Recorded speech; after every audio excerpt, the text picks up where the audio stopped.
بسم الله الرحمن الرحیم. سورت مقصد د خلق ته تزکیه طرف ته ترغیب ورکول او دارنګي د فاسدو کارونو نه منع کول. بسم الله الرحمن الرحیم. خاص په نوم د الله باندې چې ډیر زیات مهربان دی، همیشه مهربان دی. شروع کو والشمس وضحاها، قسم دی پنور باندې او پرنا دغه، والقمر اذا تلاها، قسم دی پس پوغمې باندې کله چې ورپسې راشي پنور پسې، والنهار اذا جلاها، او دارنګ قسم دی په ورځ باندې اذا جلاها کله چې ښکارا کینور لرام، والليل اذا يغشاها، قسم دی په شپه باندې چې کله پټ کینور لرام، والسماء وما بناها، قسم دی په اسمان باندې او په هغه ذات باندې چې د اسمان جوړ کړی دی. بعض خلکو دا ما موصوله ګرځولې دي په معنا د من، خو بعض خلک دا ما مصدریه جوړي. والسماء وما بناها، قسم دی په اسمان باندې په جوړخ داغه چې ما مصدریه شي به په جوړخ داغه. والارض وما طحاها، قسم دی په ځمکه باندې او په هغه ذات چې دای خورا کړی دا. والارض وما طحاها، او قسم دی په ځمکه باندې او په غړېدلو داغه. کما مستری شي دا معنا وکي کما مسئله شي هغه بشي.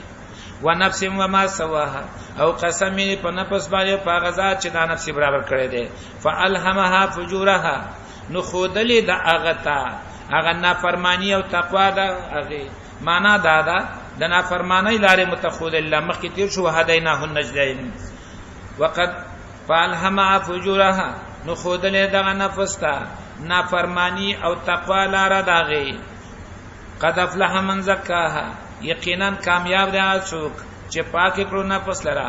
وقد خاب من دساها، او یقینا تاوانی دی هغه څوک چې ګډوډ کړو نفس لرا په ګناونو کې نفس ورننه ایستو په کې ګډوډ کو.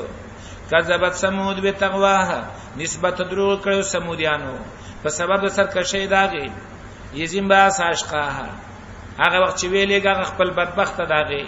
فقال لهم رسول الله، نو ویل دیتا رسول الله چې صالح علیہ السلام ناقۃ الله لحاظ وکید اوخذ الله، اضافت لتشریف ته لک بیت الله. وسقیاها، او د نمبر د ابو داغه.